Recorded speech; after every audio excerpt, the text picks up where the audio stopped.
The Radical. Fundamental principles of freedom, rational self-interest, and individual rights. The Radical. Fundamental principles. This is the Yaron Brooks Show. All right, everybody, welcome to Yaron Brooks Show on this Sunday afternoon. Another beautiful day, San Juan, Puerto Rico. Yeah, winters here are amazing. You know, January, February, just March, April, just amazing weather, beautiful, and life kind of returning to normal. You know, COVID's impact definitely being reduced. A lot of tourists. The beach is packed. I can see it from my house, from the condo. And the beach is packed. We don't go to the beach on the weekends because there's so many tourists coming. Mostly Americans. I mean, all Americans, I think. It's one of those places you can travel to. You don't need a visa. The sun is shining. The beaches are open. And you can have a good time. You have to wear a mask everywhere you go. But other than that, hard to tell there's COVID. Hard to tell there's anything going on. So if you want to take some time off, you want a vacation, you should come over to Puerto Rico. I should get a commission from, like, Visit Puerto Rico. There must be some government agency that does all that. Let's see. What did I want? I wanted a few things, catch up. We're going to do Voodoo Economics Part 2, leftists. But as we're going to see today, leftist is not exactly accurate. It should be left and right voodoo economics, because a lot of the issues today are going to be shared by both. Actually, all the issues I'm going to raise up today have strong Republican support. So I don't know, make of that what you will, but we'll be talking about that in a few minutes.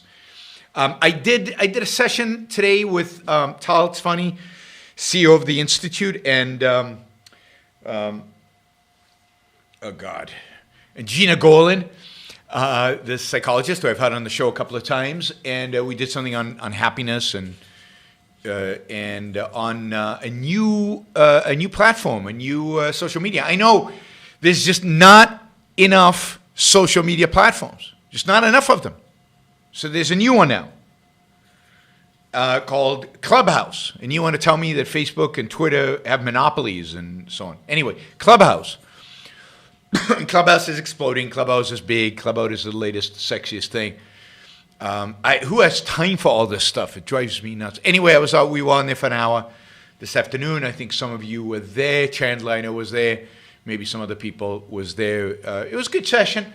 Gina's always interesting, so it's always good to talk to Gina and to have Gina provide insight. I think... Eric Weinstein is on there a lot. He spends hours there every day, I hear. But I don't know. How are you supposed to get anything done in life if all you do? I just find myself. So there was an objectivist thing on Clubhouse on Friday, and I was like joined for 5 minutes, and it was like, I can't do this all the time, every day. Actually, you have to get some work done. You know, you have to actually get some living done, actually. Anyway, but if you don't have enough, and it just brings up the idea, I think Chandler mentioned this earlier in the chat, there is so much objectivist content out there today. It's amazing, and I don't think there's enough yet, but there's so much. And too much of it is insider. Too much of it is objectivists talking to one another. But we need so much more, and we need to be primarily focused on the outside world, on the non-objectivist world. But there's so much content. I mean, I remember when I read Atlas Shrugged for the first time, there was nothing. There was nothing. Christopher says objective-ish. Well, some of it's objective-ish, some of it's objectivist.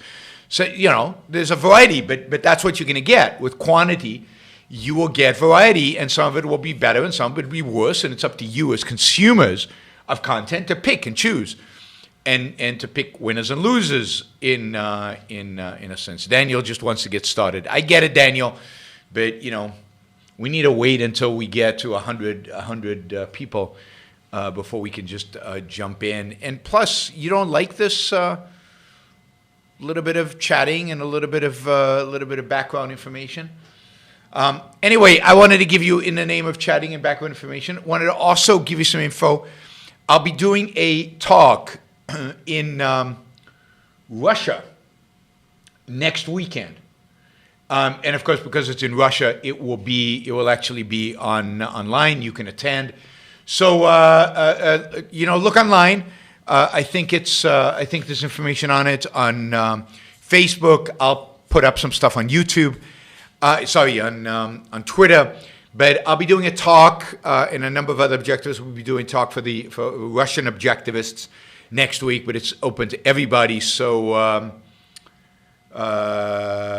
Daniel, if you didn't mean it the way I implied you meant it, then I apologize. I did not mean to.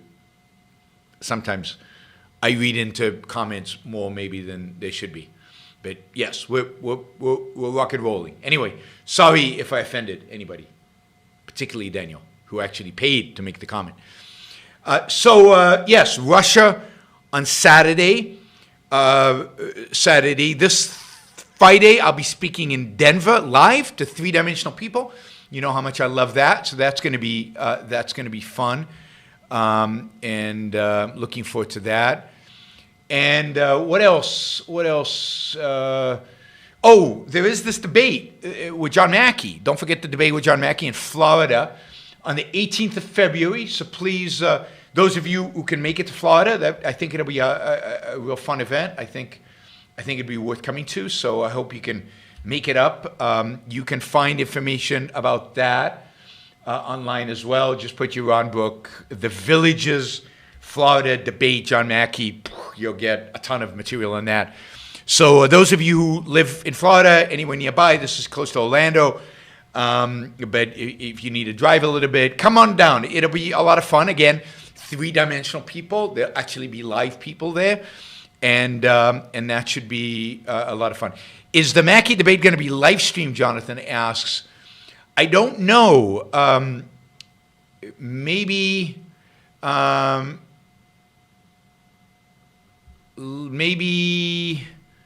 assume it is, because it's the Soho Forum, and I think live stream all their events, and it's certainly going to be videotaped, and it will be online ultimately. Reason usually puts it online, so they have a deal with the Soho Forum to put their stuff online. So we'll be online at some point. I'll probably have it on my channel. It's going to be a weird debate, an interesting debate. I think it'll be fun, but it is going to be a little strange because the proposition is terrible. I don't actually necessarily disagree with the proposition as stated. I'm just going to have to go outside of the proposition to highlight all my disagreements with John Mackey, right? Because there's a lot of things that we don't disagree about, but a lot of things we do. And I'm going to have to steer the conversation in ways that highlight the things we actually disagree about. So we'll do that. What's the topic in Russia? I can't remember, but it's something about Ayn Rand, but I just can't remember what the topic. I'll update myself on what the topic is like 10 minutes before it starts, right? Okay, Roy says that the Soho Forum debate will not be live streamed, but it will be recorded and will be available online afterwards, all right? And I will be doing a show after the debate here, so there will be a show next Saturday. This week, there'll be shows on Monday, Wednesday, Saturday, and Sunday. Monday, Wednesday, Saturday, and Sunday. Monday will be 7 p.m. I'll have Steve Simpson on. We'll be talking about discrimination law, its status, both objective status and its status in the world right now. And then Wednesday, I'm not sure what I'm going to be talking about. Maybe Atlas Shrugged, given that I did the Fountainhead last week. And then what? And then we've got Monday, Wednesday, then I fly on Thursday to Denver. I do a thing on Denver, fly back on Friday, and then we'll have the Russia thing on Saturday. So it'll be a busy week, and we'll have a show on Saturday as well, and a show on Sunday. Got a bunch of other stuff going on in terms of online talks. Doing a talk for Vanderbilt University, the law school there, and doing something. No, Vanderbilt is SFL, I think, Students for Liberty. Then I'm doing a law school somewhere, Cornell, I think. I'm doing Cornell Law School. So February is going to be a very busy public speaking schedule, both of me flying places, that's cool, and of me doing a lot of internet talks.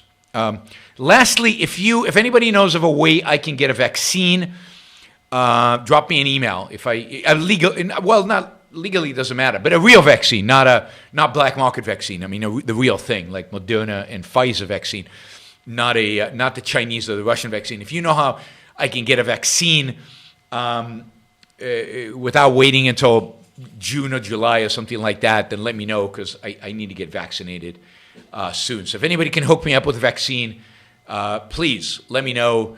I know Israel is an option, and I'm considering it, but Israel involves being in Israel for a month, and I'm not thrilled about that idea.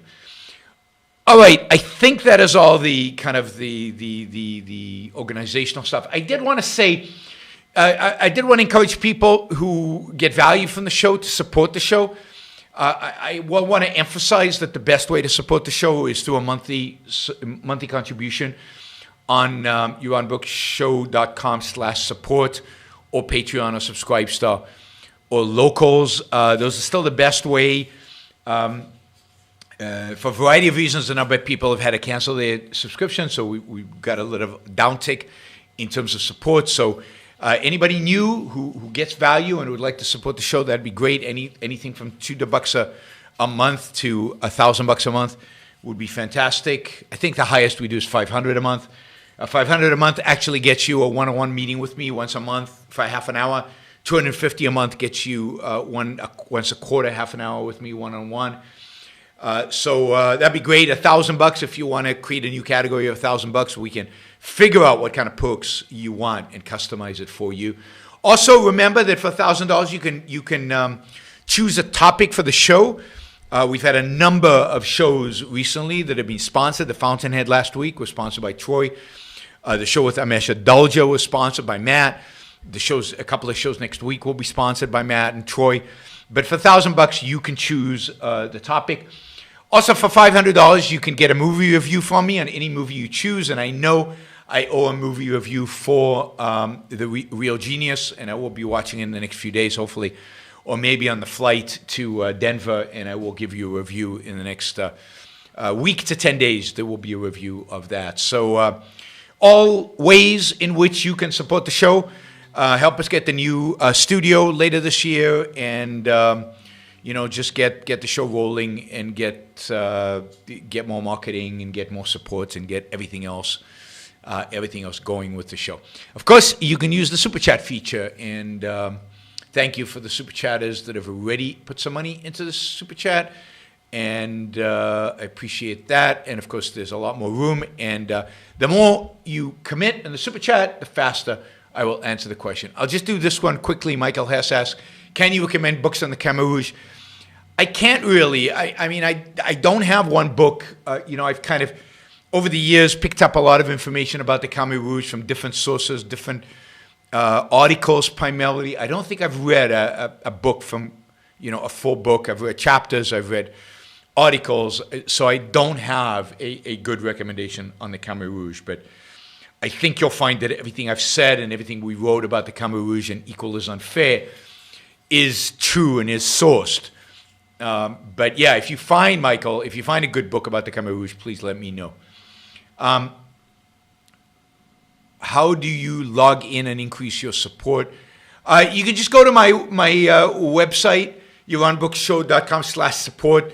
You can cancel the level of support you're in and just redo it at a higher level of support, if that is what you would like. Thank you, Brad. That would be great if you could do that. So just cancel what you have, and then just log in again to up it. It's all through PayPal. All right, now that we've got all of that out of the way, let's focus on economics. And really today is going to be super depressing because I was going to talk about a number of things. I was going to talk about the executive order to buy American, and I wanted to talk about this idea of spend, which the Democrats have in spades. And then in the last few days, a new program has come out. So the Democrats are proposing now a child credit, a $350 a child, and $300 if you're older than 6 or something like that, different ages. And it's still preliminary, so they're still putting it together. Biden had a plan in his $1.9 trillion proposal, but the Democrats want to up the stakes on it and include it in the stimulus package. Because child poverty, the way they measure it is through the roof, and has increased. Child poverty has increased during COVID. Poverty generally, I believe, makes sense, has increased through COVID. If you shut down a lot of businesses and people lose their jobs, that's how you create poverty. And of course, the flip side of that is how you eliminate poverty, is by creating jobs and encouraging small businesses and encouraging entrepreneurs, encouraging large businesses to grow, and encouraging jobs. Jobs is the only way to cure poverty. And we're going to get to that. But so the child credit, so I want to talk about the child credit. I want to talk about Buy America. I want to talk about spend. But the depressing thing is, it hit me because I've called these couple of shows left's voodoo economics. But then you read that Mitt Romney has a proposal out, which is supported by several Republicans, to do a child credit.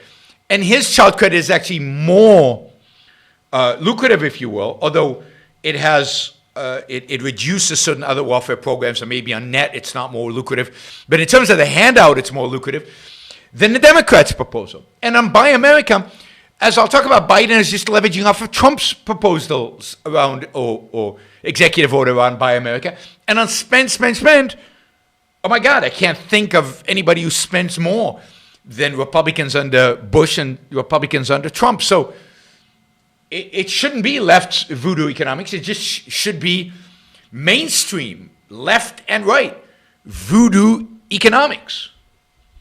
And it really is voodoo economics. I mean, voodoo economics is a term, I think, that George Bush Sr. Remember George Bush Sr., Jr.'s dad, who was president for 4 years, one-term president, after Ronald Reagan? I think he called Ronald Reagan's economics voodoo economics in the 1980s, when he was running against him in 1980 for the presidency. I think that's where the term comes from. So, no, Michael says, he says hello. I thought he said no.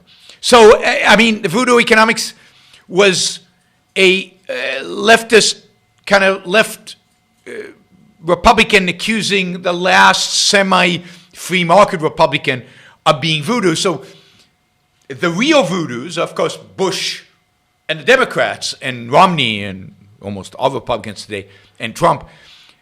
And it's truly voodoo, because voodoo is mystical. Voodoo is primacy of consciousness. Voodoo is a prayer and a whim. And that's exactly what this economic theory is. So let's start with the child credit.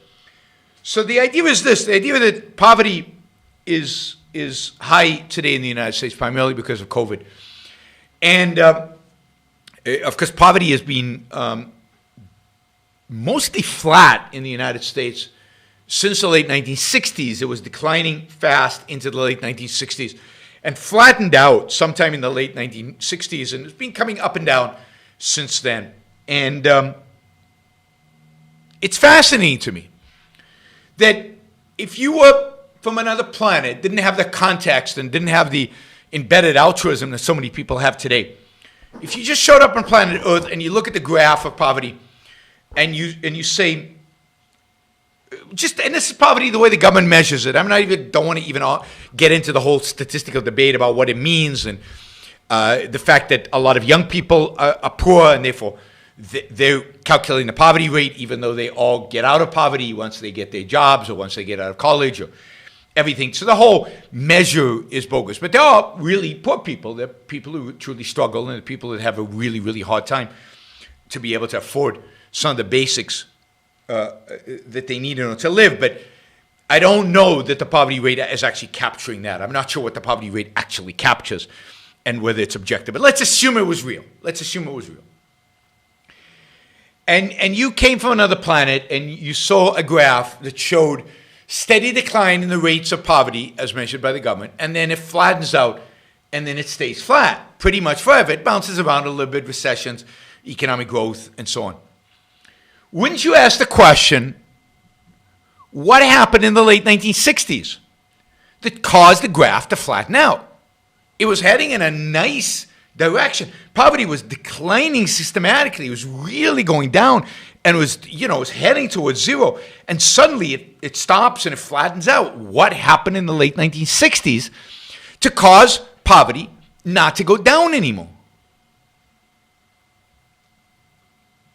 And that would be the mystery.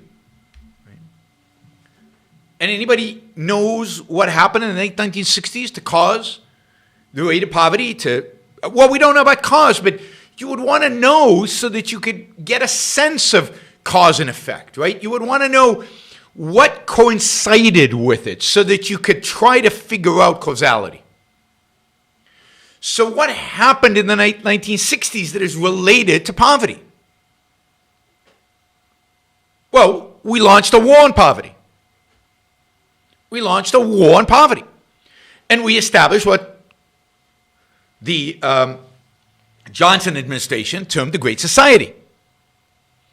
And we embraced not only Medicare and Medicaid, but then a whole array of poverty-killing, poverty-blasting into outer space welfare programs, which we were told were guaranteed to eliminate poverty in America.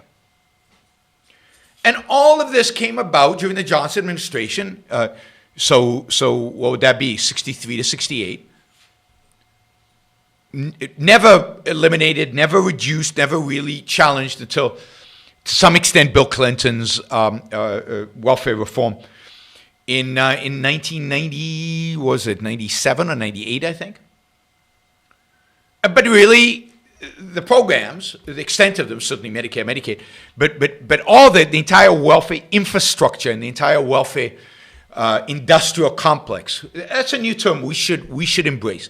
The welfare industrial complex, or the welfare monetary complex, or the welfare, parasitical complex, whatever you want to call it. And I'm not talking about the people who receive welfare. I view them more as victims than anything else. I'm talking about the people who administer the welfare programs.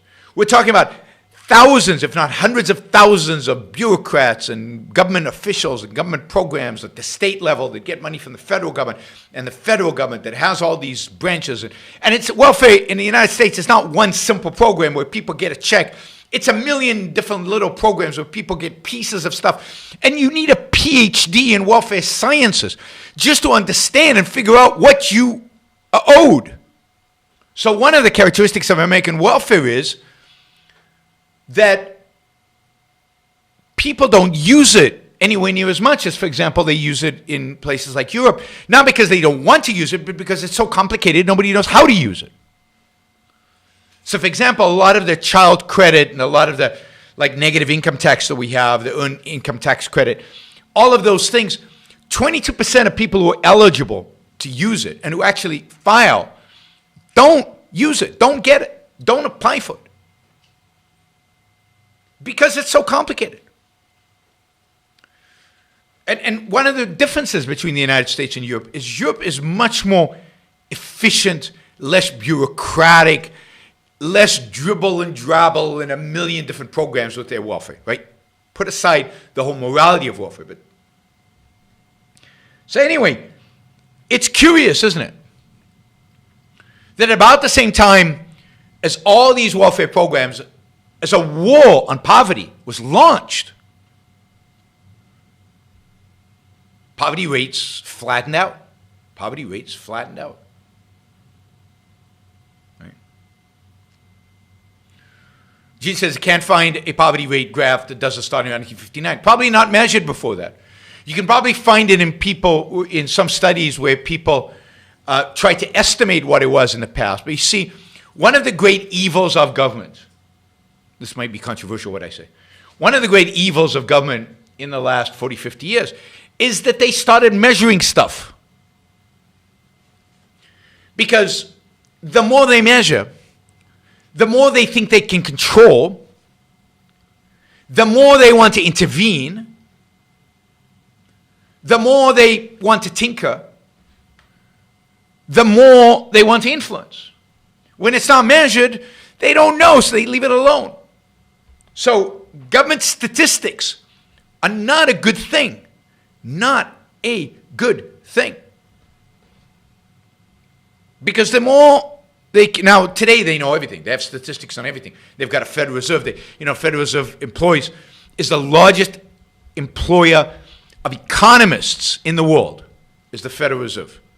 Maybe not in the world, because I don't know, maybe Chinese government employs more, but certainly in the Western world, the largest employer of economists is the Federal Reserve. I mean, that's all they do. They put together statistics. And the more statistics, the more central planning, the more they think they know, and the more we're just an average. We talked about this yesterday with the minimum wage and productivity and different ways of measuring income. You become just a statistics, just an average, and they just dabble in statistics, and then they want to manipulate the statistics. They don't want to enhance your life as an individual. They just want to manipulate the stat.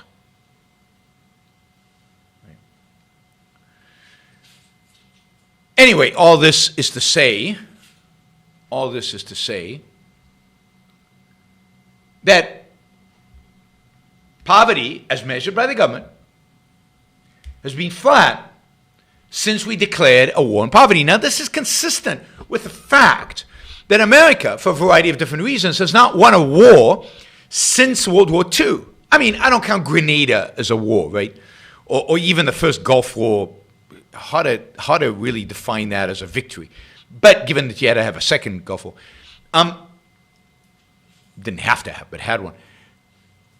America has not won a war since World War II. It hasn't won the war, didn't win the war in Vietnam, didn't really win the war in Korea, it hasn't won the wars in the Middle East, hasn't won the war in Afghanistan, but hasn't won a war on drugs. You can't win a war on drugs, I would argue. And hasn't won a war on poverty. And again, you can't win a war on poverty. I mean, there's a simple principle there. You cannot have a war on an inanimate object. On some, what does a war on poverty mean? It means nothing. You can't have a war on a condition. And a war is about blowing stuff up. A war is about blowing stuff up. You can't have a war on COVID. So we launched a war. We've obviously lost it because the progress we were making, the world, the economy was making in annihilating poverty was reduced. Now, somebody asked, what is poverty? Poverty is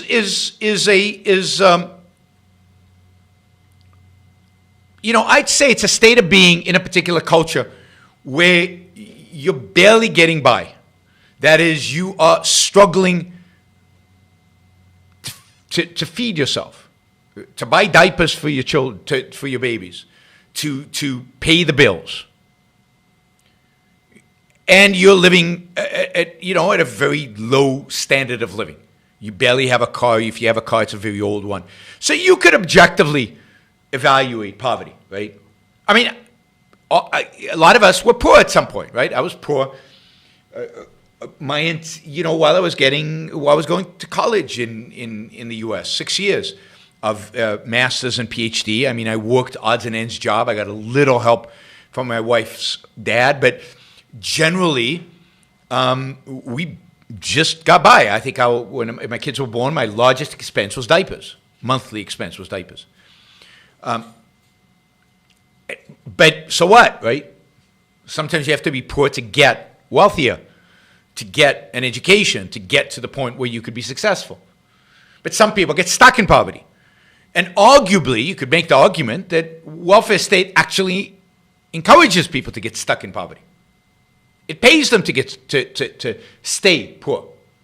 It provides them with the means for them to do a little better without getting a job or not advancing in your job. And actually, if you think of it, if you lose your benefit when you get a raise, then why would you get a raise? So it discourages ambition. Now, of course, really, truly ambitious people don't pay attention to incentives provided them by things like welfare. They do it anyway. Alex, I'll talk about morality of welfare in a minute. So, the welfare state, the war on poverty, the welfare programs to date have not significantly reduced poverty. What has? When poverty goes down, when does it go down? Well, it went down, poverty, as measured by the government, went down during the Trump administration. Why? Because unemployment went down during the Trump administration. And when unemployment goes down, poverty goes down. Isn't that amazing? The real cure for poverty is increased employment and increased productivity of labor. And productivity has gone up. And unemployment went down significantly. It started going down under Obama, but it went down even more under Trump. Part of that is the deregulation. Part of it, by the way, is the corporate tax cut, which, as I told you when it happened, the benefits of a corporate tax cut go primarily to labor and to lower prices, less so to shareholders. Right? So corporate taxes and some deregulations led to less unemployment. Less unemployment, more people employed, leads to less poverty.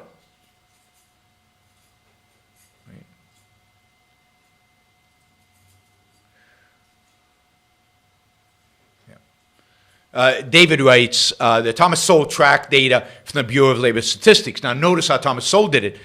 And the IRS during the late 1980s, he tracked this data and found that only 5% of those that were in a poverty category in a particular year, stayed in that category if you look into the future. And that's the point. That's how you should do these kind of statistics if you're going to do anything, right? The way to do them is to look at individuals and how they progress over time, not at averages. Because averages are going to be impacted by the size of the next generation coming in, by how many young people there are in every given point in time. So while I don't think there's enough social mobility, income mobility in the United States, I don't think there's enough people rising out of poverty and enough mobility from the top down as well, mobility in both directions. That requires a free market. There's still a lot of mobility. And it's not that somebody born poor stays poor, as Thomas Sowell shows in his studies and as other economists have documented. But that's the kind of data you would have to look at, right? Yeah, David says throughout their lifetimes, the labor stats do represent reality. Well, they do if interpreted right, but you never see that interpretation. That is, they get the statistics, and then government bureaucrats and leftist economists, or statist economists, I should say, collectivist economists, are the ones typically using those stats in ways that don't reflect reality. And it takes a Thomas Sowell to dig into the statistics and to draw out of them the truth of what's really going on in the background. Okay. Sorry, David, I misinterpreted what you asked. So take this child credit, for example. So both the Democrats' plan and Mitt Romney's plan. Mitt Romney has a plan that has support from a number of Republicans. Both of them involve giving direct payments to people who have children under a certain income threshold. Direct cash payments. So they have the benefit of not creating a bureaucracy. Right? It's simple. Everybody just gets a check. You have a kid, you get a check. Unless you make more than a certain amount, then you don't get a check. Of course, again, there's that threshold where if I get a raise, I lose this child benefit. Hopefully it doesn't make that big of a difference. Right? And the story is that if we do this, child poverty in America will be reduced by 50%. Now, my guess is that when the welfare state was established, government made all kinds of promises about the reduction in poverty that was going to be generated through the welfare state. None of them came to fruition. Medicare made promises about the costs of Medicare and the benefits of Medicare. Now, the benefits, for the most part, you could argue at least, we haven't seen a dramatic deterioration in the health care old people get yet. But the costs, anybody know by what factor the projections about Medicaid costs were wrong 10 years out. So in 1960, whatever, when Medicare was instituted, they said in 10 years, Medicare is going to cost X. By how much more than X? By how much were they wrong, in other words? How much more than X did it actually cost? Anybody want to take a guess? Well, since there's a lag between me speaking and you typing, I'll tell you, 100. That is, for every dollar they projected, yeah, Stephanie got it right. For every dollar they projected, they actually landed up spending 100 times that dollar. 100x. 100x. Talk about bad financial projections. So, government is fantastic. Fantastic at predicting the future of the impact of its plans. Now, all this is well known. All this has been written about. All this is out there. The fact that poverty rates have not declined, the fact that the government gets it wrong all the time, the fact that they spend more than they anticipate, the fact that they cannot make projections, all of this is known, but it doesn't make any difference. Another welfare program, and another welfare program. All the other ones didn't work. Why is this one going to work? And by the way, let's not eliminate 550 welfare programs and consolidate them into one that maybe could work. No.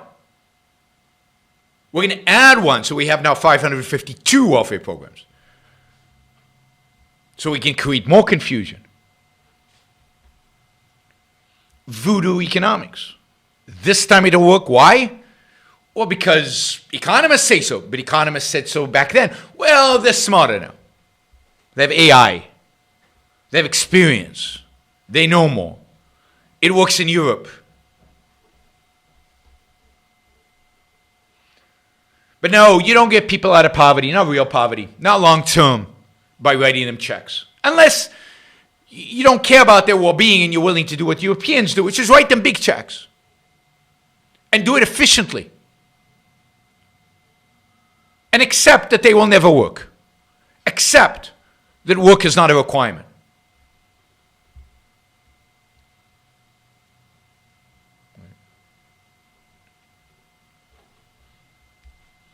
Yeah, Jennifer writes, can you comment on Walter Williams' idea that flunking out of high school or having illegitimate children was a large cause of poverty? Yes, I think the breakup of the black family in the 1970s, coming out of one of the consequences of the welfare state, was the destruction of the black family. I think much of that has gotten better in the sense that single family, out of wedlock pregnancies, all of that is in decline in the black community and among poor people generally. But there's no question that that was a big factor in creating poverty. You're incentivizing it. And these child payments are going to continue to incentivize it. And you're going to have more kids than you can afford to have. Because, hey, one of these gives you $1,400 before birth, right?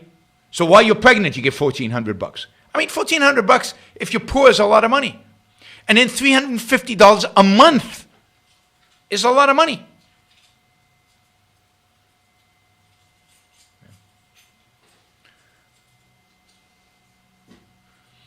So, welfare creates massive distortions of incentives which nobody seems to care or learn or want to learn about. Right? Nobody wants to learn about them. About these, nobody wants to learn from the distortions, from the fact that poverty has not come down. Just load up another welfare program. Load some more. Now, I put aside the morality of warfare, but let's for a minute talk about the morality of warfare. The morality of getting money to have kids. Whose money is it? So first, flip one side of the morality of this is you have to take somebody's money by force and give it to somebody else. Why? Because they're less productive. Because they have kids when they can't afford to have kids. How about the idea of don't have kids until you can afford to have them?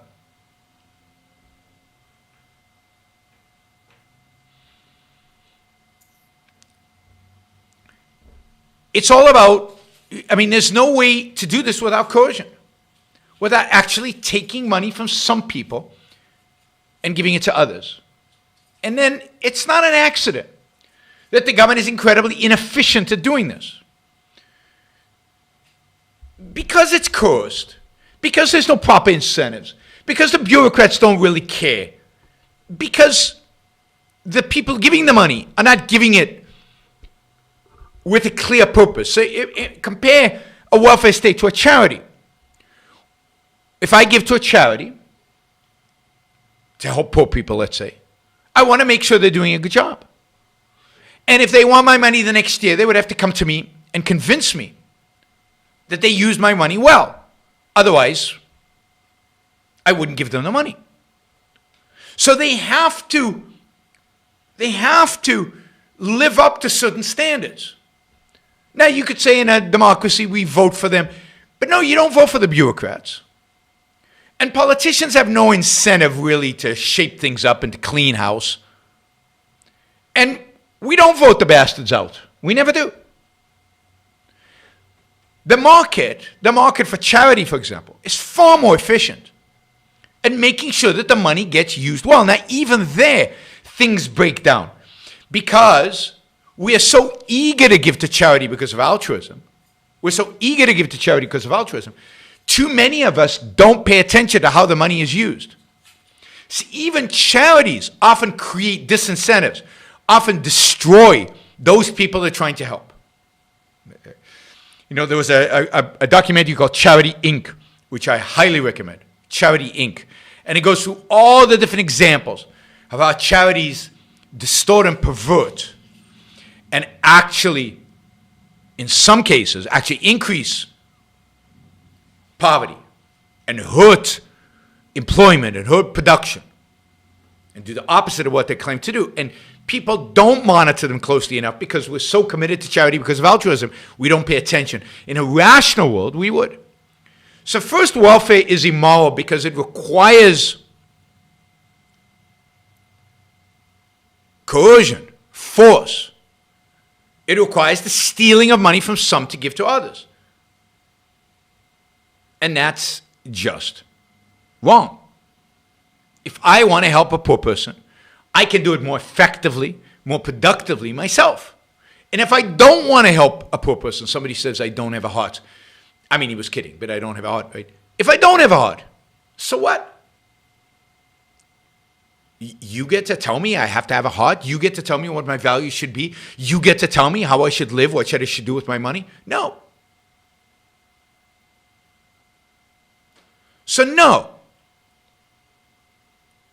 it is not right to coerce some people to fund charity and to fund an inefficient, bureaucratic, self-serving, power-lusting bureaucracy, not even charity itself.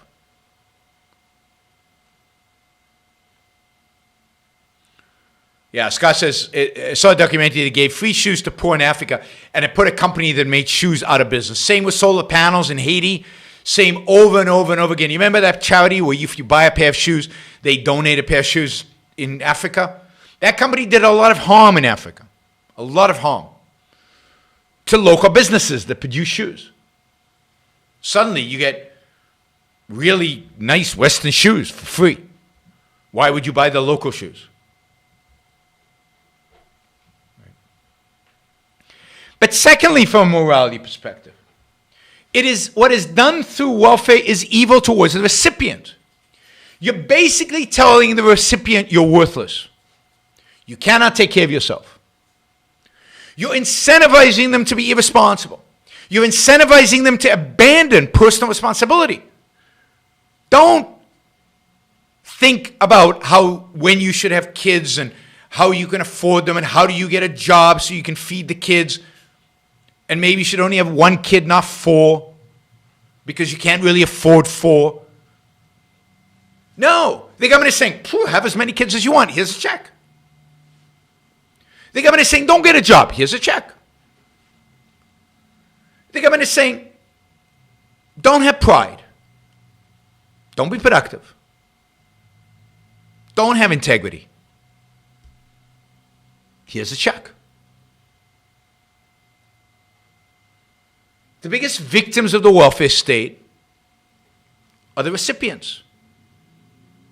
They're institutionalized into poverty.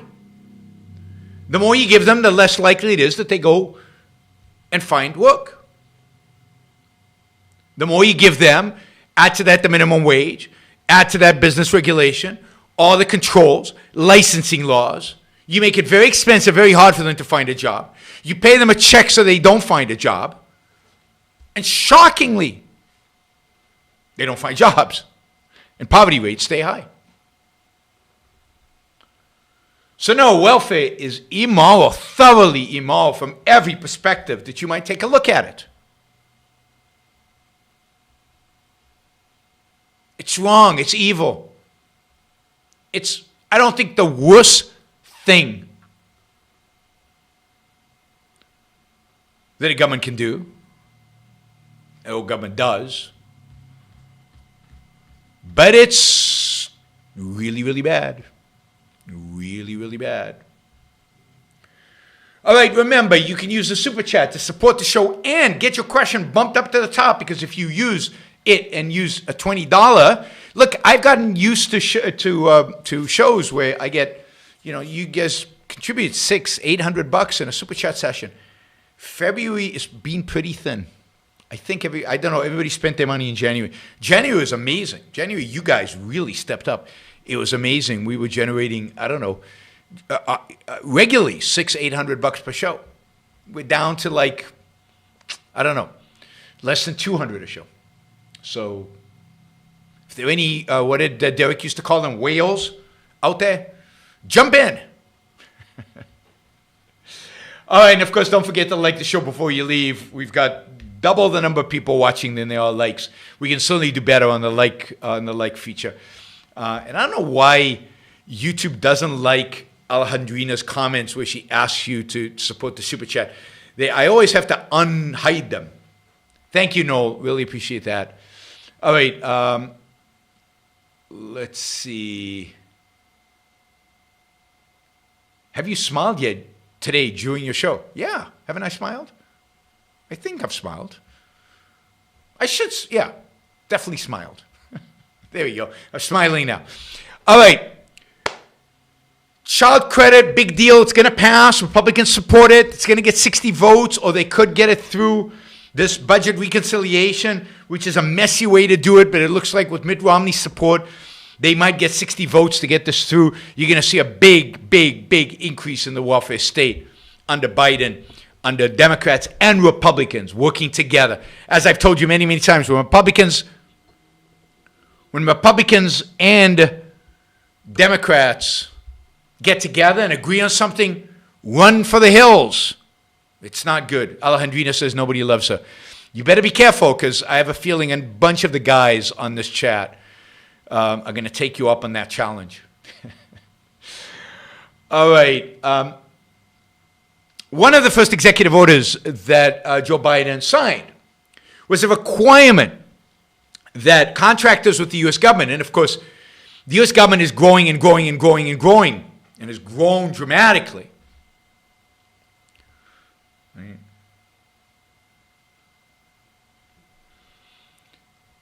It's grown dramatically. And so there are many, many, many contractors with large contracts. Anyway, Joe Biden signed an executive order expanding the requirement that these contractors, be American companies, that they not subcontract outside of America, and that they use materials in the construction of goods that is American-made. So in the name of patriotism, America first, this is Trump's version. Biden's version is in the name of the unions and the American worker or whatever. I guess there's no big difference between Biden and Trump. Remember, it's interesting. Trump signed this executive order a few months ago. I mean, there have been a number of these orders, but the latest Buy American order was signed a few months ago.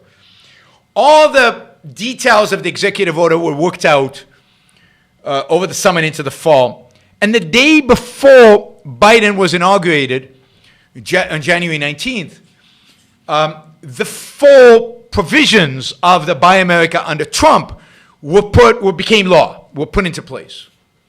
One of the first things Biden did was say, I accept everything that Trump did, and I'm one-upping him.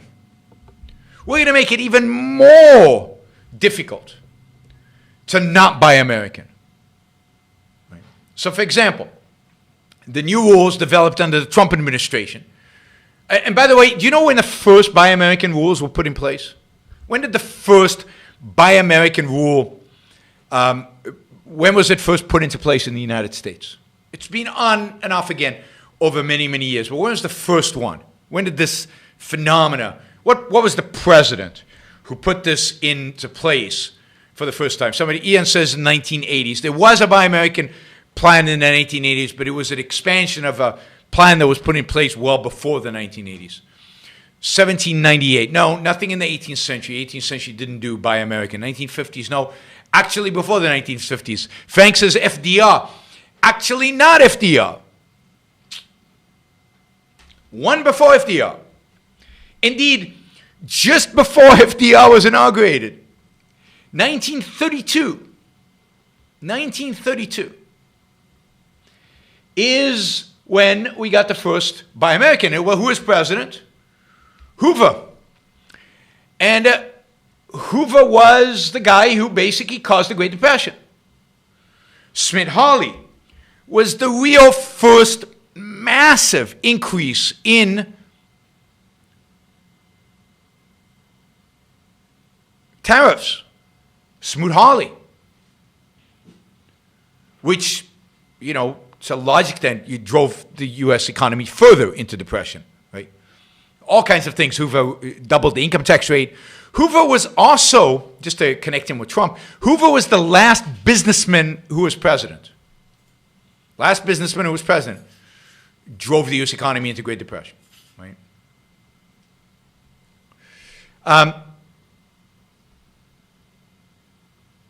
So, 1932. What happened after 1932? How did this Buy American pan out for the United States in the 1930s? And the United States government was much smaller back then. It had a lot less involvement in the economy. It was buying less stuff. Anybody want to guess what government purchase was the Buy American supposed to protect from foreigners? What do you think the government was going to do that Hoover wanted to make sure that only Americans could participate in? Somebody says Hoover is portrayed as a do-nothing president. No, Hoover was an activist president. Massive. And by the way, all that FDR did in many respects in his first term in office was basically take Hoover's plans and do more of them.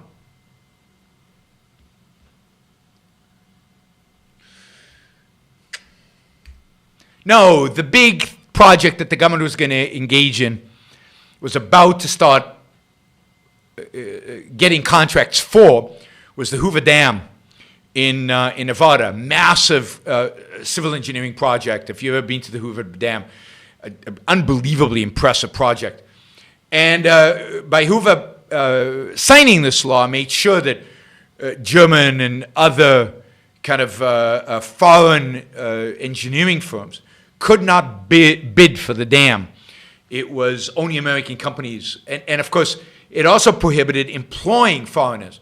So we couldn't, like happened with the railroad, couldn't bring Chinese to build it, couldn't bring Europeans in to build it, couldn't bring foreigners to build it. You'd have to use Americans and have to be American firms. By the way, didn't help the Great Depression much. So 1932 was the first time we had a Buy American. Then it's gone in and out of favor over the years. Trump made a big deal out of it, and now Biden's making an even bigger deal of it. So we now have the tightest, most strict provisions for Buy America we've ever had. So under the Trump administration, he raised the domestic content required of most products. Every product used to be, it had to be, that the government buys, has to be 50% made in America. Trump raised it to 55, right? Oh, sorry. Used to be 50 to 55. Trump raised it to 95. For goods made from steel or iron. For everything else, 50 to 55. For goods made of steel or iron, had to be 95. I mean, he has to justify the tariffs on steel and iron that he put in place, right? He ended the exception for commercially available off-the-shelf iron or steel products, while continuing the exception for fasteners, such as nails and screws. And most significantly, they jacked up price preferences for domestic goods. So a foreigner can bid, but if a domestic bidder is within 20% of the price of the foreigner, we go with the domestic one. Now, what does this do? Voodoo economics.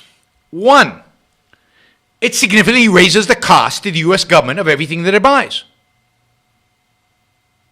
It raises the cost, grows the deficit, grows government spending, reduces efficiency, increases the amount of money the government spends to buy anything. Second, creates massive bureaucracies. We now have massive numbers of government employees who are trying to figure out whether the content of a particular good is 50 to 55% of domestic product, or is it foreign product, or is it 95 because it's steel, and which steel, and what steel, and is it fasteners, or isn't it fasteners? Are they nails, screws? Screws get this, nails get treated that way. Think about the bureaucracy just engaged in this stupidity. We have massive complex system of procurement rules, all favoring domestic producers, which means all raising costs.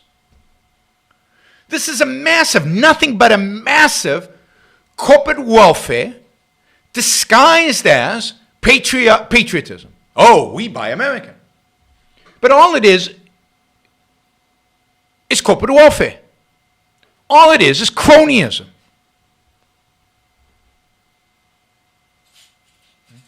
And all it is drive up government spending. I mean, U.S. government is willing to pay 20% more for goods, right? Procured from a large firm domestically. And if it's a small American firm, because we love small business, we hate big business, they're willing to pay 30% more. Now, think of how this completely distorts markets. It completely distorts prices. It completely distorts productivity. Completely distorts the flow of things. It sends market signals. It sends signals to the markets about prices, about value, about labor, that are completely wrong. It allows American businesses to be super inefficient. They don't have to compete with foreign businesses. And if you go to Washington, D.C., it's no accident that some of the richest neighborhoods in the country today are not in Silicon Valley. They're not in New York. They're not in, Houston. They're not in the productive centers of the United States. The richest counties, the richest areas in the United States of America today is around Washington, D.C. Massive numbers of businesses now exist off of their ability not to compete, not to produce the best, not to be efficient, but to just suck at the tit of government.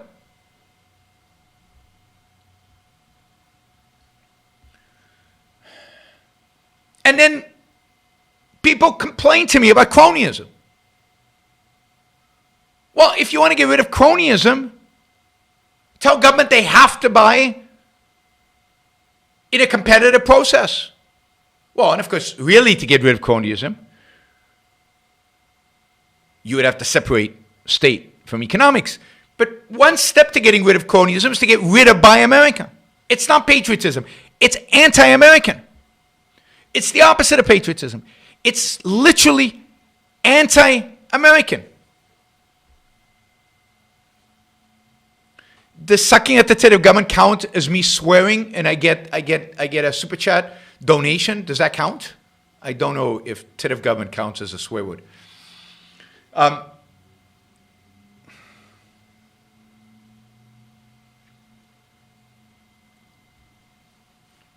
Action Jack says that leftists want to suck at the tit of government. I didn't say that. Because it's leftists and rightists. It's everybody. It's all these businesses created around Washington, D.C.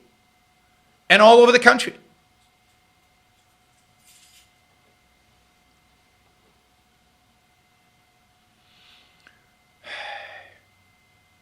And this is supported. Right? By both Democrats and Republicans.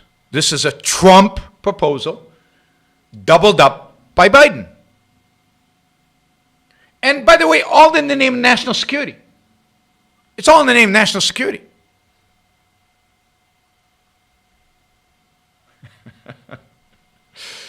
All in the name of national security. I'll give you a quick example. Do you know that Senator Marco Rubio, you know, the Republican from Florida, the free market Republican from Florida, the Tea Party senator, Marco Rubio, do you know what his number one priority is in the Senate every year or every time there's appropriation? What is the cause that Marco Rubio is most passionate about? Thank you, Corey, and Daniel, and Alan. What is the cause Senator Marco Rubio, in the name of national security, by the way, is most passionate about? Something he will filibuster a bill if it doesn't include this. Anybody know? Anybody want to take a guess? Marco Rubio, Florida. The thing he's most passionate about. Yes. JJJJSBS. Got it. Sugar. He loves sugar. Marco Rubio will filibuster, will sell anything to protect subsidies for sugar plantations in Florida, and to include very high tariffs on sugar imported from the Caribbean, where they make sugar, and from Brazil, where they make sugar far, far, far, far more cheaper than they do in the United States. Some of the richest people in Florida, maybe the richest people in Florida, are sugar farmers. Sugar farmers. Why? Why does he care? Now, he claims it's a matter of national security. Because imagine if the United States didn't produce its own sugar. Oh my God. What would happen if the United States didn't produce its own sugar?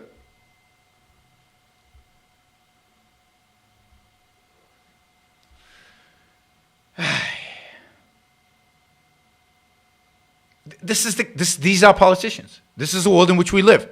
This is cronyism. This is welfare, corporate welfare at its worst. And by the way, why does, and people ask, why does Rubio care? Well, because the sugar barons donate a huge amount of money to his campaigns. Now, how does he get it through? Why does he get the support from other senators? Why don't they just tell Florida to go shove it? How does he get a lot of Midwesterners to support subsidies and tariffs for sugar?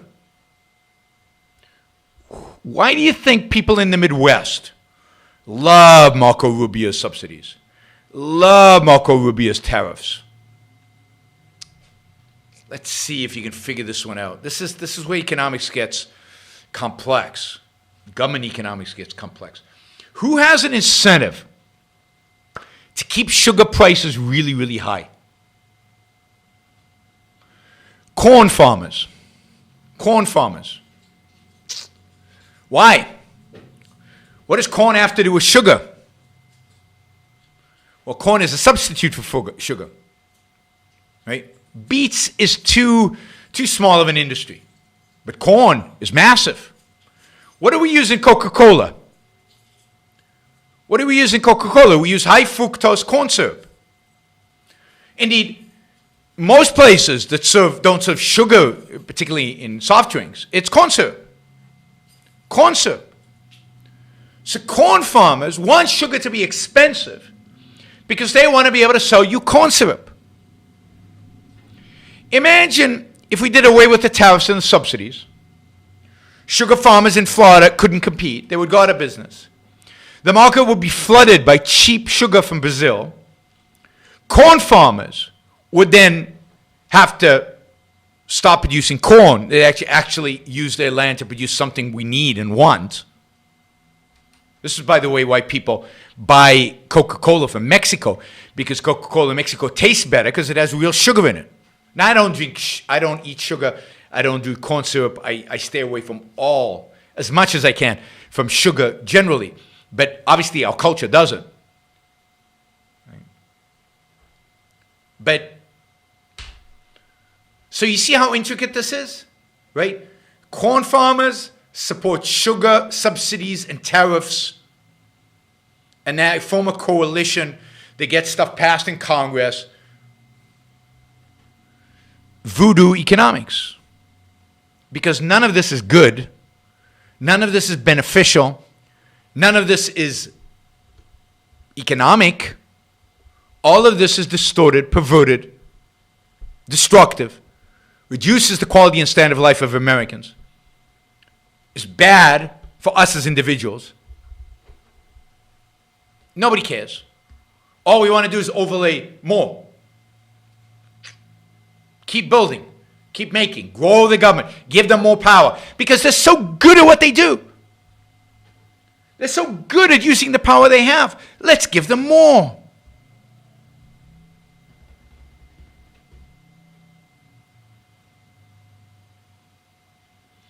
Somebody says, anybody beside you on saying this about Florida sugar? People have in the past. I didn't make this up. I've read it. I've researched it. It's you can find this. Why do you think the Midwest supports ethanol in fuel, even though ethanol in fuel is like stupid, right? It makes no sense. Well, again, corn farmers. Ethanol is made from corn. But it's not, look it up. Look up sugar. Tariffs, subsidies. This has been said before, but nobody cares. Somebody says John Stossel has talked about it. Yeah, all this stuff is known. It doesn't matter. We can do 1 million shows every single day showing how the government screws up economically all the time. It doesn't matter. People will say, what's the alternative? Who's going to manage stuff? We can't trust the market. That's selfish, self-interested businessmen. Somebody has to be oversight. And who's going to help the poor? If the government doesn't do it, who's going to do it? And we know we have to help the poor. See, that's inefficient, but it's better to help them inefficiently than not help them at all.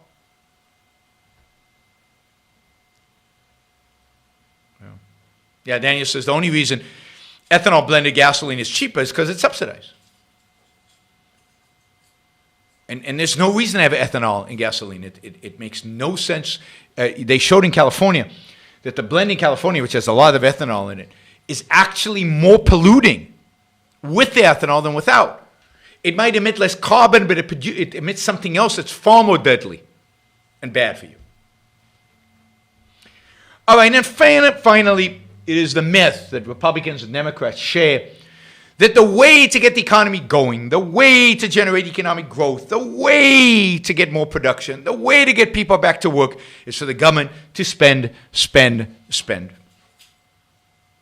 Coming out of COVID, the way to get out of COVID is for the government to spend. Where's the money going to come from? Well, print it. What difference does it make? We'll borrow it. Doesn't matter. Interest rates are zero, so it doesn't matter. And we'll just pay. We'll just pay people to compensate them, to get them out of poverty, to get them into jobs. It's never worked. It didn't work during the Great Depression. You can go back and look at Great Depression. And you can see that it just doesn't, it didn't work. Unemployment in 1938 was about the same as it was in 1933. It dipped a little bit and then went right back up because government spending doesn't create economic activity. It doesn't create jobs. It doesn't create well-being. It doesn't create wealth.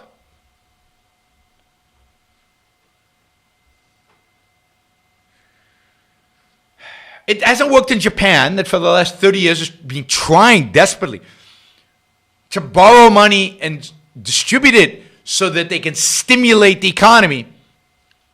The economy is never stimulated. It just grows at the same old, boring, slow rate.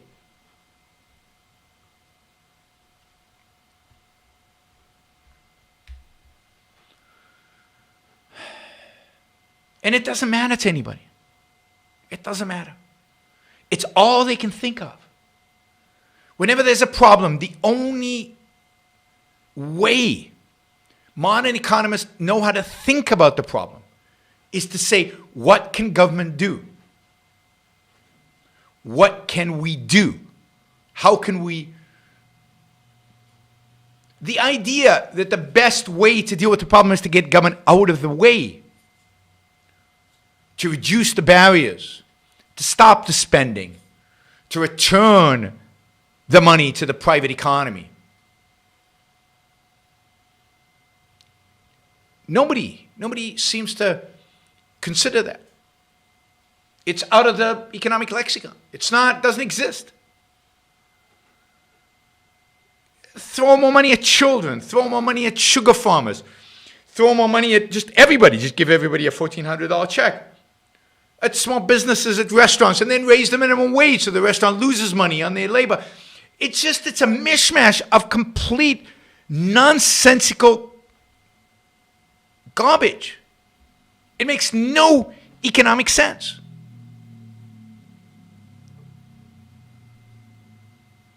And there's no economic science behind it.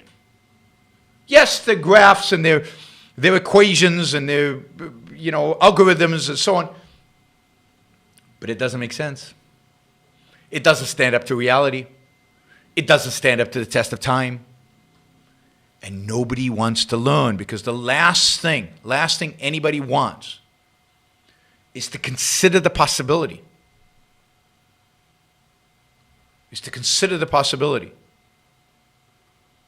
That government is not the solution. All of them, left and right, want more government. They want government to have more power. They want to have government have more control. Maybe they want to control different things, but they want to have government have more control over your life in one way or another. Conservative nationalists now want industrial policy. They want to make sure it's built and bought in America.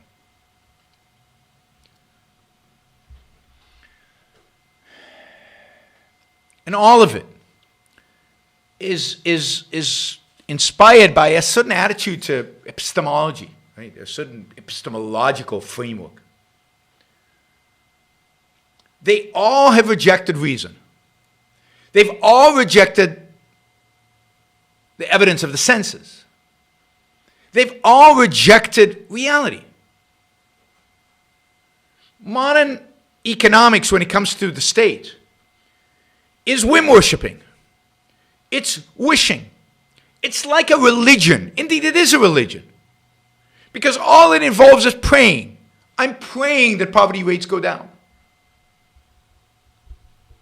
Because there's no science. There's no scientific method.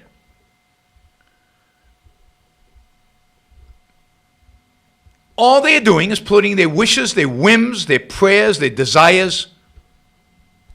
And you see, the American people are buying into this. Who can object to lowering poverty? That didn't work last time. We'll try it again. It's the same attitude towards socialism.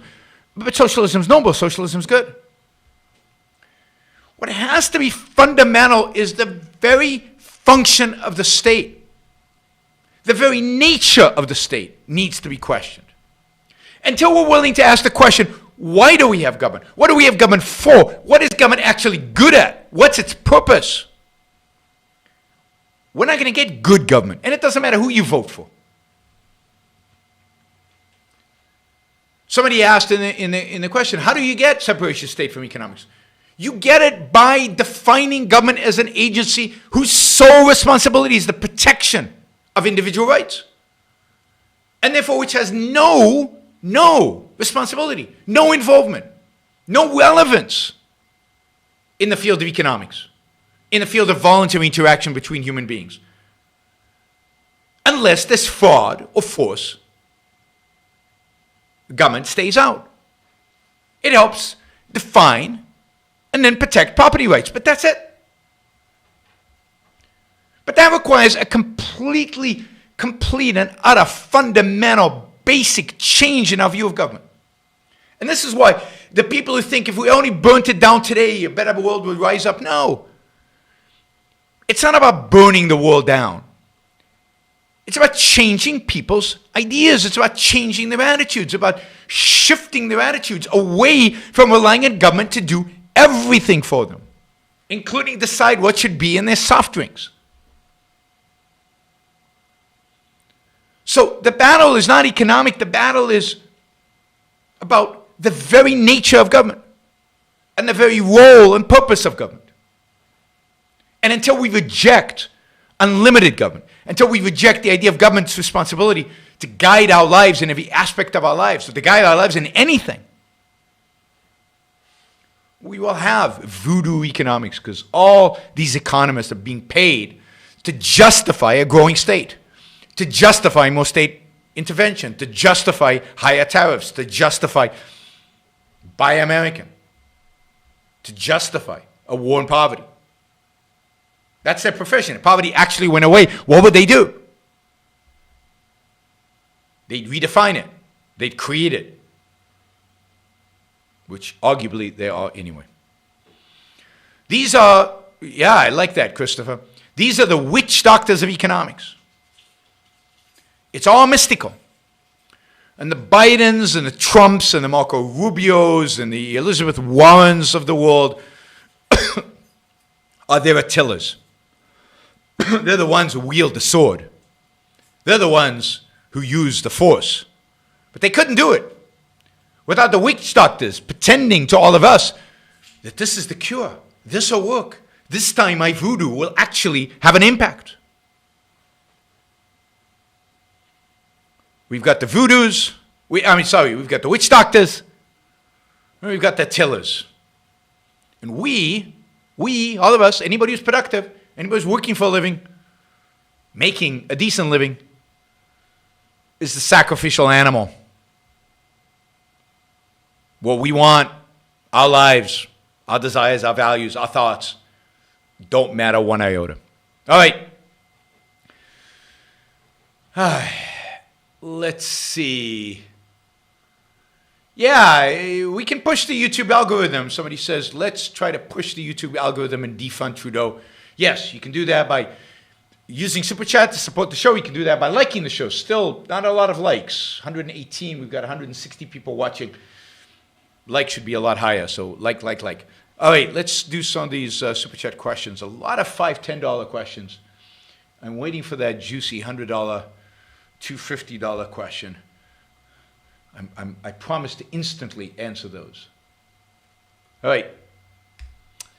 Yeah, JJ says they spend our tax money to subsidize sugar producers, but then pass laws to try and lower our consumption of sugar.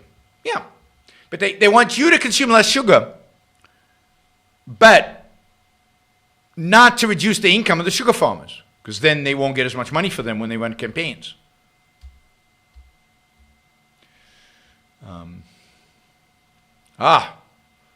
Brian, 50 Canadian dollars. Not sure exactly what that is, but okay, it's like 40 American. Here is some support. And have you ever heard of Vasari Andre Singh? No. I'll have to look him up. Let me copy paste that name. I really enjoyed his rendition of Ennio Marciano, Once Upon a Time in the West. I recommend listening to that one first and go from there. Sounds good. Sounds interesting. Cool. Copied it over. Thank you.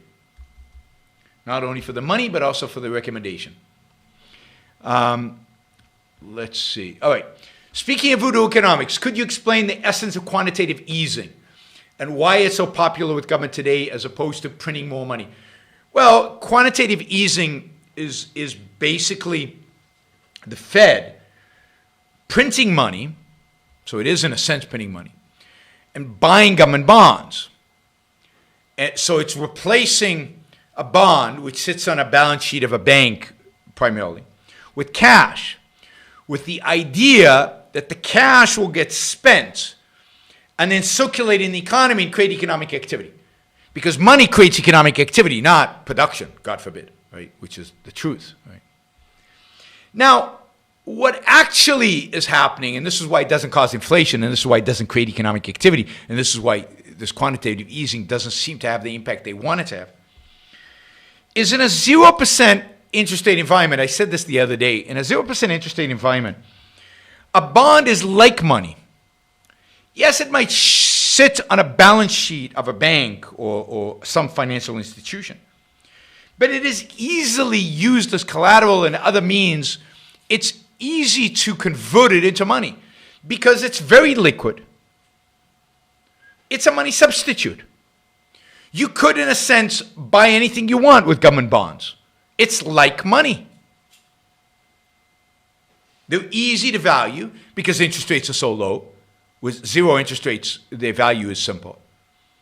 So you're replacing, in a sense, one form of money with another form of money. One money substitute with another money substitute. And therefore, you're really not doing much. And surprise, surprise, a lot of the quantitative easing, a lot of this money, think dollars printed, bits really, but dollars printed, replacing a bond, is just going into a bank and sitting at the vault in the Fed. I mean, again, an electronic vault, as Federal Reserve. So it never actually makes it into the economy and circulates. But you see, they think if you get cash, that creates economic activity, and they think by converting bonds into cash, that is what will happen. But that is a massive misunderstanding of what actually goes on in an economy and what actually drives economic growth. But it is voodoo. It's voodoo, and it doesn't have the impact that they expect it to have. Nobody cares. They keep doing it anyway. Johan, did you see the Professor Richard Wolff just said about Biden's economic plan? No, I didn't, but my expectation is that he would say that it's not enough, it's too small, it's too right-wing, something like that. But, you know, that's Richard Wolff. He is a real socialist. Biden has been shutting down private prisons and pledges to end all for-profit prisons by the end of his first term. Is this a good thing or just more capitalism bashing? I actually think it's a good thing. I think prisons should be functions of the state. I don't think they should be privatized. I also, the fact that prisoners work at these private prisons is, it's distorting.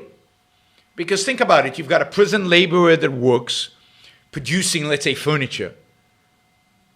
That is competing with an actual furniture producer.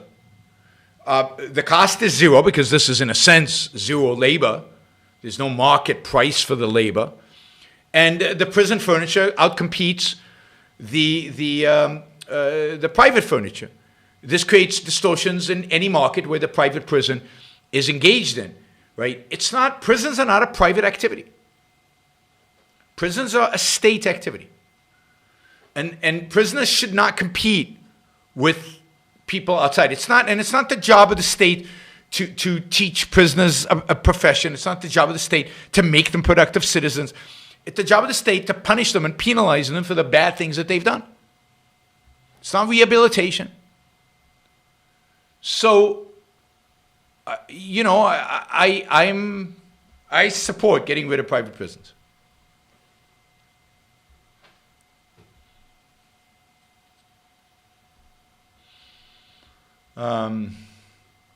Do altruism, determinism, and Platonism necessarily go together? No. I think you can be an altruist without being a determinist. You could believe in free will. You can believe people have free will and still believe that they're moral responsibility. Indeed, most people do. Most people think they have free will, and they think that their moral responsibility is to sacrifice to others. I don't think you have to be a Platonist necessarily, or maybe in some aspects, but not in others. People are rarely one thing. They're a mishmash. And they have elements of all these things. But I don't think Plato was an altruist.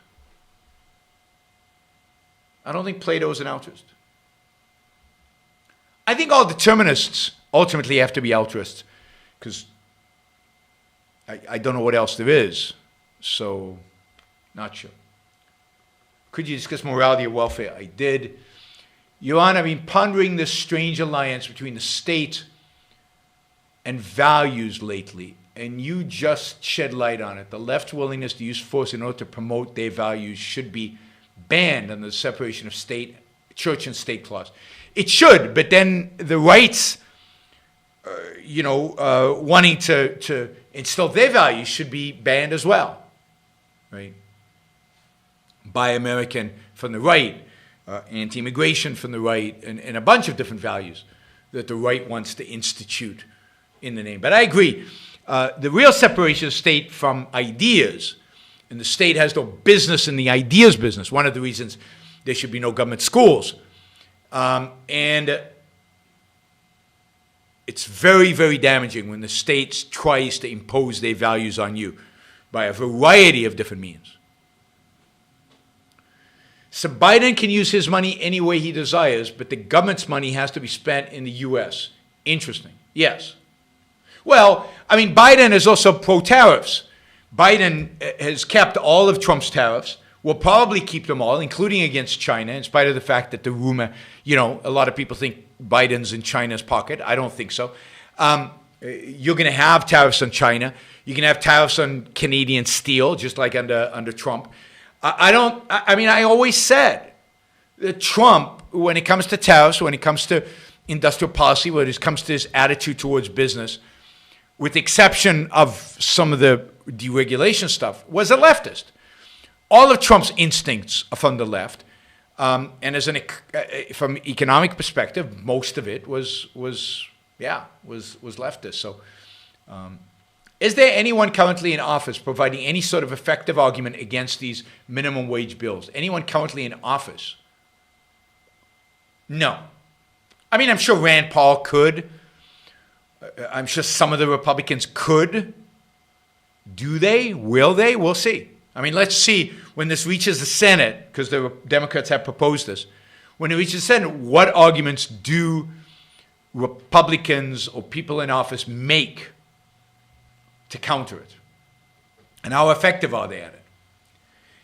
In Sweden, the government pays for almost everything. Everyone's unemployment, education, healthcare. No wonder our unemployment is so high. At least we don't have a minimum wage. Yes, you don't have a minimum wage. You have school vouchers. It's not completely, the curriculum is dictated by the state, I think. But there are ways in which Sweden is much more socialist than America, and there's ways in which Sweden is less socialist than America. And it's easier to fire an employee, in spite of the unions. It's easier to fire an employee in Sweden than it is in California.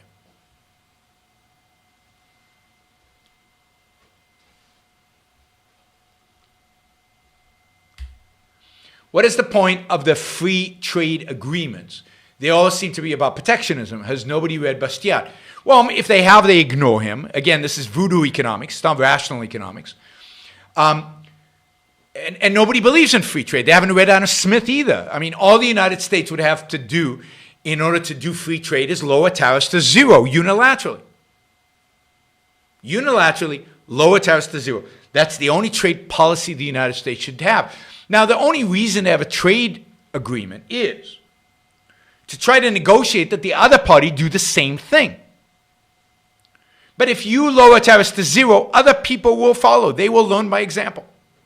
I'll give you a quick example of free trade agreements ultimately working. I mean, in spite of all the bad-mouthing of Chinese trade, China has reduced tariffs dramatically over the last 40 years.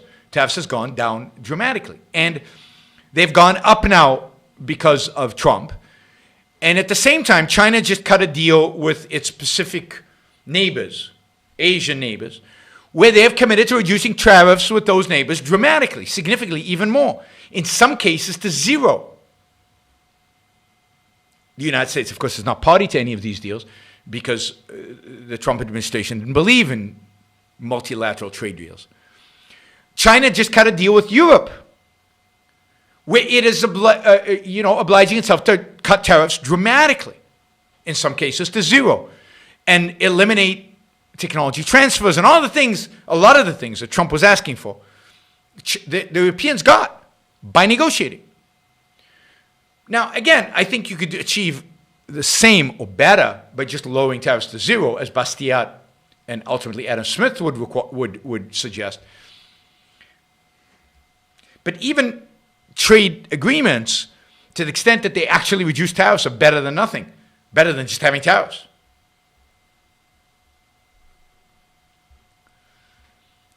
Is this sustainable? Can anyone just infinitely use government to funnel resources into their own pockets? When will the gravy trade end? It's hard to tell when it ends. It ends, if you want, in a sense, it ends when the producers stop producing. It ends when the producers go on strike. It ends when people say enough is enough. But as long as the politicians can get away with it, again, left and right, as long as politicians can get away with it, they will keep doing it. And the only people who can stop them from getting away with it are us. But there's no desire among the people to stop it. Maybe if there's hyperinflation, people will say stop it. But even then, they'll say stop it in these realms, but keep doing it in those realms. Until the American public wants the government out of its economic affairs, the government will be in them. Somebody questions the idea of trade with China. It's easy. If you don't want to trade with China, don't trade with China. It's a private choice. It's not a choice the government should make for you. This is about values, right? We talked about values before. Individuals make value choices, not government. The government should be out of the realm of ideas. The government shouldn't decide who you should trade with. You don't like the idea of buying things from an authoritarian state like China, don't buy made in China. It's easy. But you want to force your values on other people. What makes you different than a leftist? Nothing. Absolutely nothing. I want to see Iran do an analysis of some Russell Brand videos. Anyone have any other suggestions? Yeah, I'll try to do. I tried to do one. He's so all over the place and he's so fast. It's hard to do, but I'll try to do a Russell Brand video. He's so bad. So, and not funny. I thought at least he'd be funny, but he's not funny. Share with us the companies to invest in then to take advantage of all these Buy American policies. Look it up. I don't know. I don't follow them, and I'm not trying to exploit these perversions. But I have nothing against investing in them. I think other people have figured this out before you, so it's probably all priced. But you can find it online. Just look at government contractors. A lot of the big American corporations, for example. Somebody says, I'd rather see Iran talk to Malice. But Malice is too trollish, and Iran is very serious. It probably wouldn't go anyway. Yeah, I mean, one of my biggest, the biggest critiques of me is I don't smile enough. That it's that I'm too serious. That's who I am. I take life seriously. It's how I have fun.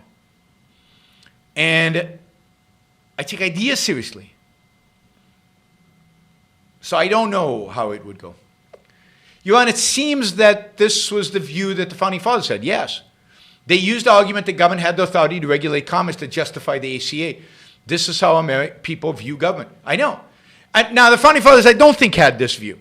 The Founding Fathers, particularly somebody like Madison, had a clear view that the government had very, very, very limited role. Very, very limited role. I don't think. Government didn't authorize. Government didn't, the Commerce Clause does not give the government the right to regulate commerce. The Commerce Clause is there to prohibit tariffs between states. It's to make trade between the states regular, not regulate in the modern sense. So the founders did not have this view of government. They had a 1,000 times healthier view of government than we have today, in a sense that they believe government's job is to protect individual rights and not to get involved in every detail of our lives. What do you think is animating Jordan Peterson's and many others' focus on the importance of social status? Well, I think partially it's they believe it. They believe it. You know, they think this is true. I don't think there's a motivation. I don't think there's some sneaky thing. I think that his view of man leads him to this idea of social status. I think if you're a determinist, the only way you can explain ambition and lack of ambition and the way some people are treated and the way people relate to one another is through the terms of social status. If you're a second-hander, if you have this collectivist view of the world, then social status is the only way to understand the world. I mean, if you're Peter Keating, everything is translated through social status. So it's a way for them to understand the world in which they live if they reject individualism and free will, or free will. Somebody says, your viewers need to watch Peter Schiff's YouTube video where he is at Walmart interviewing shoppers. I haven't seen that. That would be, I'm sure it's very entertaining and very scary. The real evil of the complicated warfare system is to prevent people from moving. This is so the politicians can keep the votes in one place, in effect paying people to live in hell. Yes, I don't know if that's the motivation, but there's no question that one of the effects of the welfare state, particularly state-specific welfare states, that each state has its own welfare state, is to prevent people from moving to where there are jobs, moving to where there are more opportunities, moving to where life is more desirable. It's a good question about why they do it. Maybe it's to keep the voters where they are. Maybe it's for other reasons. There might be a number of different reasons. But I did a whole show on that.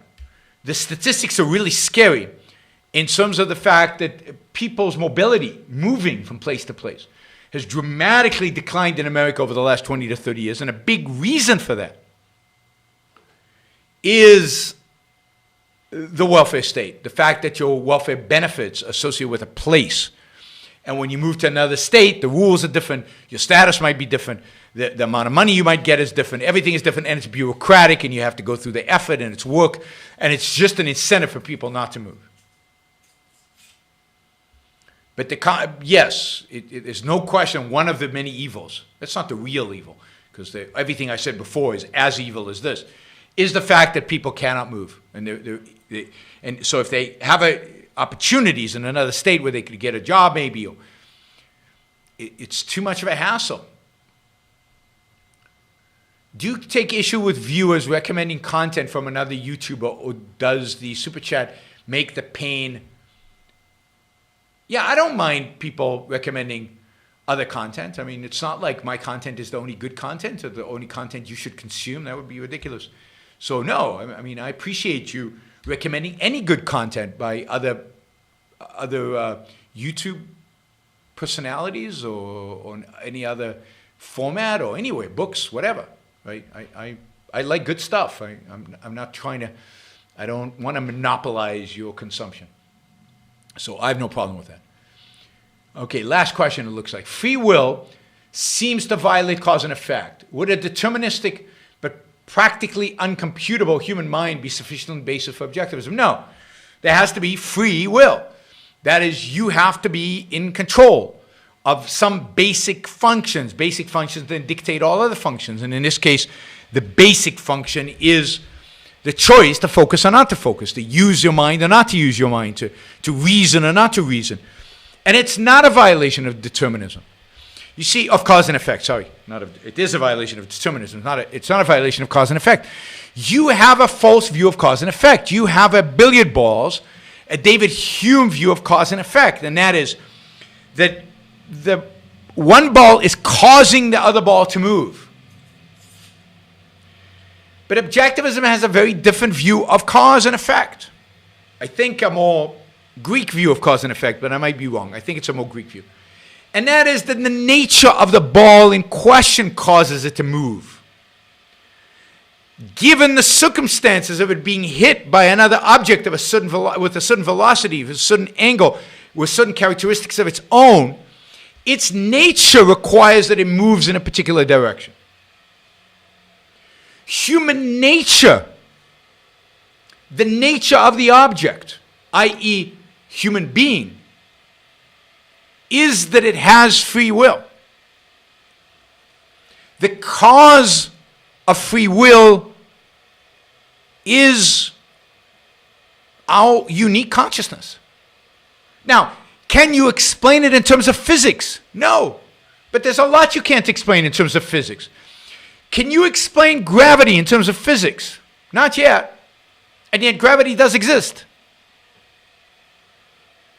Can you explain every single subatomic particle and how it exists, how it functions, everything about it in terms of physics? No. Does it not exist as a consequence? No, of course it exists.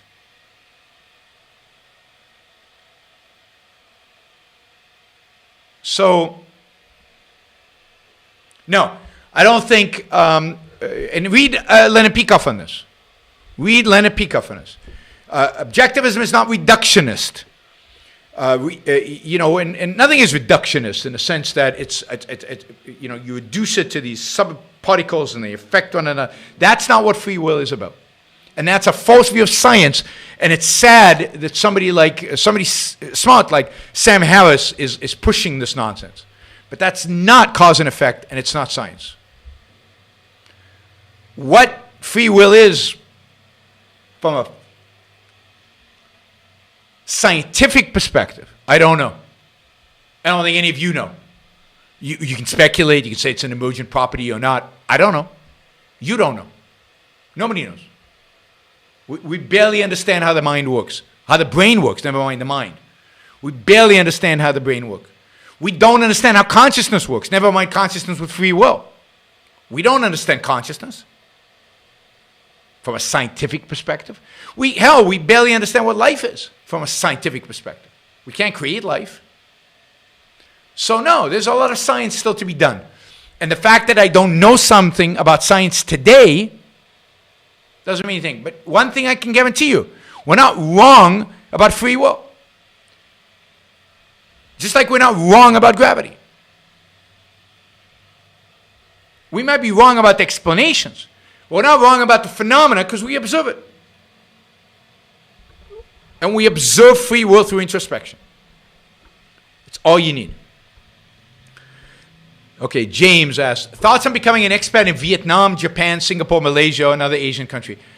I mean, Vietnam is very authoritarian, so if you're willing to give up a lot of freedoms and be at the mercy of the state, I would not do it in Vietnam. Same with China. I mean, Vietnam and China are very similar in that sense, the authoritarianism. Japan is a very collectivist society and very insulated society. They don't like outsiders. So you can certainly live there. It's going to be hard to get in. They have very, very, very anti-immigration. And again, you will always be an outsider in Japan. And I'm not exactly sure maybe taxes are lower in Japan. I don't know. Singapore is wonderful. It's beautiful. It's amazing. Certain freedoms you lose, certainly free speech, some others. But from an economic perspective, you're probably freer than in the United States. You're not an outsider. It's a very cosmopolitan place with people from all kinds of backgrounds. I know a lot of Americans who are expats at Singapore who really, really love the place. Malaysia, you have to worry. It's a very, very corrupt society. It's also Muslim, and there's a lot of Muslim fanaticism in Malaysia, not in the government right now, but there is. And it flirts with Islam periodically as a state religion. So you have to be careful. Of those, Singapore is easily the best, I think, in terms of your options there, in terms of the amount of freedom, amount of taxes, and feeling at home, if you will. Right. Other Asian countries, Thailand, is probably a good bet if you can live well on a pretty low income, and they treat foreigners really nicely and well. Food is great. I'm not sure about I wouldn't go to Indonesia. I wouldn't go to the Philippines. So, can we, as your viewers, get one last smile? Yes, there you go. Have a great day and thank you. What is Gail says? Too good you're on. I think taking life seriously is a great virtue. It's, in a sense, the only virtue, right? It's the virtue that makes all other virtues possible. Thank you for all you do, considering countries that are becoming more capitalist for business internationally. Global trade is opening in Asia. It is. And within Asia, it's increasing, which is really good. I saw a great article about SPSCs in Asia in the next 10 years. I want to be ready. Yeah, I mean, Asia, in spite of China becoming more authoritarian, in many respects, there are other places in China opening up. There's a lot of opportunities. Do you still have the Super Chat questions from the show about music with Thomas Schubert about him? I answered one of them, so I'll answer the second one here. I only had two, I think. The second one is, this is a question I can't really answer. This is really for Thomas Schubert. What does the differing approach to harmony and chromaticism in Wagner versus Rachmaninoff or Tchaikovsky say about the philosophy, sense of life of a respective composer? I can't answer that. I don't really know. I don't really have an understanding of harmony and chromaticism and how they relate to philosophy and sense of life. I can tell you that Wagner definitely has a malevolent and somewhat overly dramatic view of the world. Rachmaninoff and Tchaikovsky have a much more benevolent, more romantic, more positive view of the world. Definitely philosophical differences there, but I can't link that to harmony and chromaticism. You'd have to have somebody like Thomas Schubert or somebody who really knows the music more than I do. I met a person a few months back who was the determinist and a few other bad philosophical ideas. He just finished The Fountainhead and really liked it. Yeah, I mean, there's hope for people. That's why I hand people, and the best hope to convert them is to have them read Ayn Rand. So give them Atlas Shrugged and The Fountainhead and let those books do their magic. All right, everybody. Have a great rest of your Sunday. Enjoy the Super Bowl. I did do the show early today so you could enjoy the Super Bowl, so you wouldn't have to be conflicted between the show and the Super Bowl. And I will see you tomorrow at 6 p.m. East Coast time. It's going to be a great show with Steve Simpson, so please show up and let your friends know and invite everybody over. 6 p.m. East Coast time, it's going to be on discrimination law. We're going to get into a lot of dicey issues, from baking cakes to racial discrimination to sexual discrimination to sexual harassment, maybe, to all these different issues as they relate in the workplace and elsewhere. And Steve is really, really knowledgeable and really, really smart, so it should be a lot of fun. And I mean, I'm not sure who I want to win the Super Bowl. I'm not sure I care that much. But it would be cool if Brady won again without the Patriots. I think that would be pretty amazing if Brady won. All right, I guess I do have a favorite then. All right, everybody. See you tomorrow. Bye.